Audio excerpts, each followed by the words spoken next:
Hello there. Welcome. We've come back into Luke chapter 12 and following on from that parable of the very rich man who had so much prosperity from his fields, such a bumper harvest that he decided to pull down his barns and build bigger ones. And God said to him, "Fool, this night your soul is required of you, and the things you prepared, whose will they be? So is he who lays up treasure for himself and is not rich towards God." Now this is such an important principle, and this idea carries on into the next teaching of Jesus, which is so familiar to us because we read it in the Sermon on the Mount in Matthew, about not being anxious about anything, about how the birds and the flowers don't work and they don't store, but God provides for them, and for us not to be anxious about the essentials of life. This is what Jesus is teaching here. We mustn't be anxious about the essentials of life because God knows everything that we need and he will provide for us. And this is part of what Jesus taught us to pray in what we call the Lord's Prayer. Give us this day our daily bread. That word bread meaning give us today everything we need for today. He's not just talking about food. He's talking about everything, material things. Give us everything we need for today. When we say that, give us today our daily bread, that's what we're asking God. And it's almost not a request. It's almost a trusting statement, I think, of saying, I know that you're going to give me enough for today and that I don't have to worry about tomorrow because you'll look after tomorrow for me as well. But this phrase at the end of that parable of the rich man, so is he who lays up treasure for himself and is not rich towards God. It's like the thought at the end of verse 31 of chapter 12, seek God's kingdom and these things will be yours as well. Get the priorities right in your life is what Jesus is saying. You know, we all know. We say it jokingly to each other sometimes. You can't take it with you. No, you can't. You can't even take your wedding ring with you, or your specs, or your favourite t-shirt, or whatever. You can't take anything with you. Are you a hoarder? Are you a collector? You collect lots and lots of things. What are you going to do with them when the day comes when God calls you home? You're not going to take anything with you.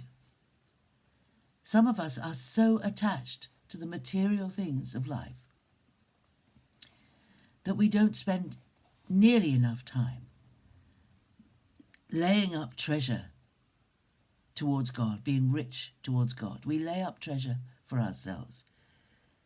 We need to be rich towards God. And how can we be that? That is through trust, not fear, through not being anxious about what will happen.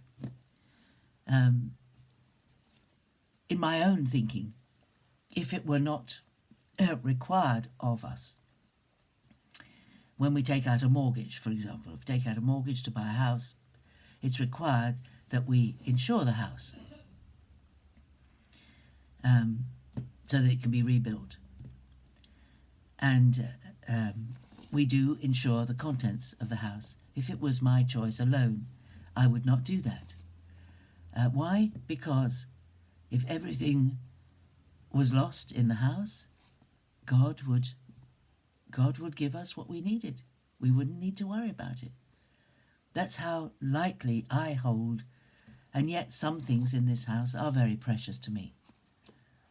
And they mean a lot, and they bring back memories, and they speak of events and things when I see them or when I touch them, when I pick them up, or when I have a turnout and I come across them again and I think, oh yes, that reminds me of this, that, or the other. But actually, when the Lord calls me home, I won't take any of it with me. And if we are so attached to our material belongings, so linked to them that we are terrified that something will happen to us, God is well able. And I know that because when I first moved out of my own parents' house into a rented accommodation that had nothing. My first husband and I, we had nothing. And we had very little money as well. We had nothing. And within a few months of moving in and sitting on orange boxes taken home at the permission of the local supermarket and using a larger orange box as a table, we had nothing. We had everything after a very short space of time, because people, as they bought new, gave us their second hand. In fact, everything. We still have the sideboard, and we still have we still have the table and 4 chairs that went with the sideboard that was given to me in 1973. And it's still perfectly good. You may think, oh gosh, buy something new, for goodness sake. We don't have to buy anything new. And if we lost everything, God would replace it. God would make sure that we weren't short of anything. And he uses people to do that. And we in our turn have helped others who've had very little or who have found themselves in a state of want, and we've been prompted by the Lord to help them. God has his own economy for supplying our needs. And the most important thing is that we don't cling to the things of this world, that we hold them very lightly. The most important things in our lives are our relationship with God and our trust of him, that we are not anxious, that we don't spend our time worrying about what will happen next in our lives. God has it all under control. And he doesn't want us to worry.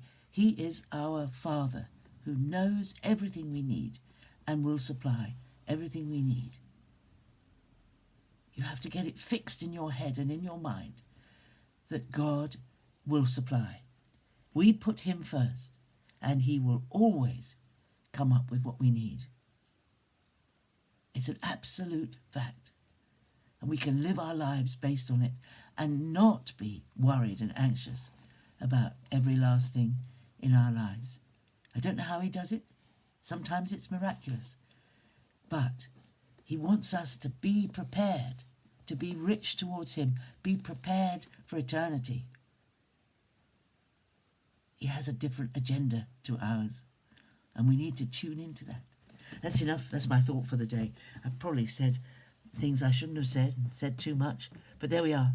That's what I've felt I should say this morning. God bless you. Have a great day and celebrate the first day of the Jubilee weekend. Celebrate today the faithfulness of our wonderful Queen, the servant of Jesus, one who's followed him all her life. There we are. Have a great day. Bye-bye.